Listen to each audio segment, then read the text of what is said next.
નમસ્કાર મિત્રો.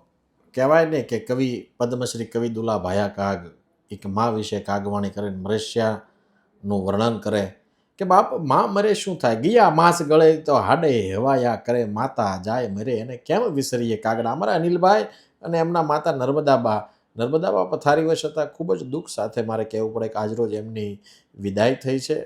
આજે આ ધરતી છોડી અને તેઓ સ્વર્ગે સીધાયા છે. અનિલભાઈને પગે તકલીફ છે.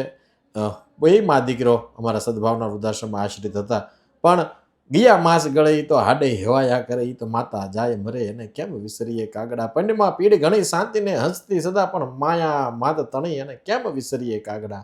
જમ જડાફા ખાય ને મોત નાળ્યું માંડે, તો એ ચિંતા કરે છોરોની એને કેમ વિસરીએ કાગડા. આવી મા નર્મદાબા અને એમના દીકરા અનિલભાઈ આજ અમારા સદભાવના વૃદ્ધાશ્રમમાં આશ્રિત છે. પણ કહેવાય ને કે આખર જતા કોડ્યુંનું આખર કામના મોઢે બોલું માં કે અમારે કોઠાને ટાઢક કાગડા.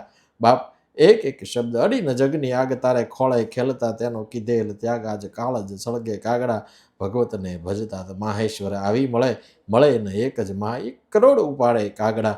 1 કરોડ ઉપાય કરીએ તેમ છતાં માં દુનિયામાં ન મળે. એવા અમારે નર્મદાબા આજરોજ સ્વર્ગવાસ સીધાવ્યા છે. અમારે અનિલભાઈ અને નર્મદાબા બે અમારી પાસે આશ્રિત હતા, સદભાવના આશ્રમમાં આશ્રિત હતા. પણ બાની વિદાય ખૂબ જ દુઃખ આપનારી છે.